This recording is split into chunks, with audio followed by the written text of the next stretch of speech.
یہ کہانی اس زمانے کی ہے جب دنیا پر اندھیرا چھا چکا تھا۔ انسان اپنے رب کو بھول گئے تھے، ظلم و گناہ عام ہو چکے تھے، لوگ بتوں کے سامنے جھکتے، ان سے مدد مانگتے اور یہ سمجھتے کہ یہی انہیں رزق، صحت اور اولاد دیتے ہیں۔ دلوں سے ایمان کی روشنی ختم ہو چکی تھی۔ انسان نے خالق کی پہچان چھوڑ دی تھی اور مخلوق کو اپنا خدا بنا لیا تھا۔ اللہ تعالیٰ نے جب زمین کو ظلم سے بھرپور پایا تو اپنی رحمت سے ایک عظیم نبی کو بھیجا، حضرت نوح علیہ السلام۔ اللہ نے انہیں فرمایا، اے نوح، اپنی قوم کو میرا پیغام پہنچاؤ، انہیں بتاؤ کہ ایک اللہ کے سوا کوئی معبود نہیں۔ حضرت نوح نے اپنی قوم کو محبت، نرمی اور صبر سے پکارا۔ انہوں نے کہا، اے میری قوم، اللہ کی عبادت کرو، اسی سے ڈرو، اسی کے حضور جھکو۔ وہی تمہارا خالق ہے، وہی تمہیں رزق دیتا ہے، وہی تمہارا رب ہے۔ لیکن قوم نے ان کا مذاق اڑایا۔ کسی نے کہا، نوح دیوانہ ہو گیا ہے، کسی نے کہا، یہ تو انسانوں جیسا انسان ہے، ہمیں کیا سکھائے گا؟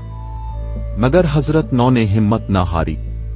انہوں نے دن رات قوم کو سمجھایا، راتوں کو چپکے دن میں کھلے عام، کبھی نرمی سے، کبھی نصیحت سے، کبھی آنسوؤں کے ساتھ۔ انہوں نے کہا، اگر تم اللہ سے توبہ کر لو تو وہ تمہیں بارش عطا کرے گا، تمہارے باغات سرسبز کرے گا، تمہیں دولت، عزت اور اولاد سے نوازے گا۔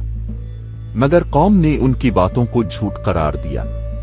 950 سال تک وہ اپنی قوم کو دعوت دیتے رہے۔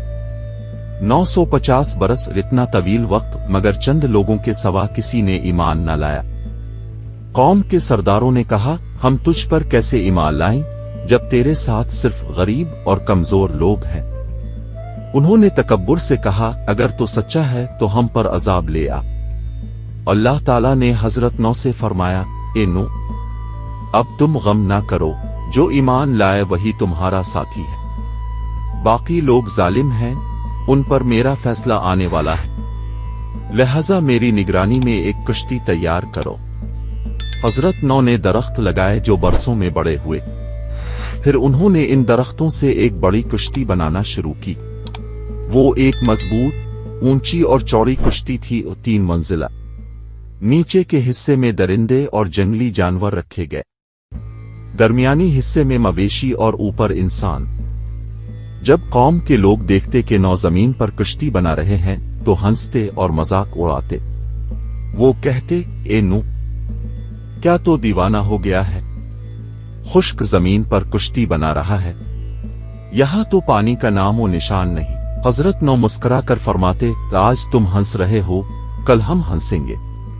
آخر وہ دن آیا جب اللہ کا حکم ہوا، آسمان کے دروازے کھل گئے، زمین سے چشمے پھوٹ پڑے، بارش تیز ہوتی گئی، پہاڑوں اور وادیوں میں پانی بھر گیا، ہر طرف پانی ہی پانی تھا۔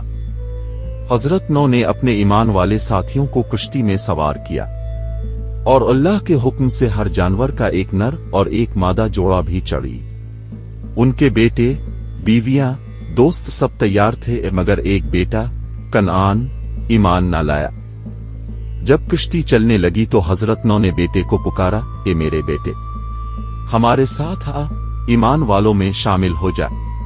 مگر وہ بولا، میں پہاڑ کی چوٹی پر چڑھ جاؤں گا، وہ مجھے بچا لے گا۔ نوح نے فرمایا، آج اللہ کے حکم سے کوئی نہیں بچ سکتا۔ اتنے میں ایک بڑی لہر آئی اور کنعان پانی میں ڈوب گیا۔ نوح کی آنکھیں بھر آئیں، مگر اللہ نے فرمایا، اے نوح، وہ تیرا بیٹا نہیں، کیونکہ اس نے کفر کو اختیار کیا۔ اسی دوران ایک دلچسپ واقعہ پیش آیا۔ جب جانور کشتی میں داخل ہو رہے تھے تو گدھا راک گیا۔ نوح نے کہا، چل اندر جا، لیکن گدھا آگے نہ بڑھا۔ تب انہوں نے دیکھا کہ اس کی دم سے شیطان لپٹا ہوا ہے۔ نوح نے فرمایا، تو یہاں بھی آ گیا۔ شیطان نے کہا، اپنے کہا تھا واجہ تو میں بھی ساتھ آ گیا۔ نوح نے کہا، اب بتا تو انسانوں کو کیسے بہکاتا ہے؟ شیطان بولا، میں انسان کو 5 راستوں سے گمراہ کرتا ہوں، لیکن 2 سب سے خطرناک ہیں، لالچ اور حسد۔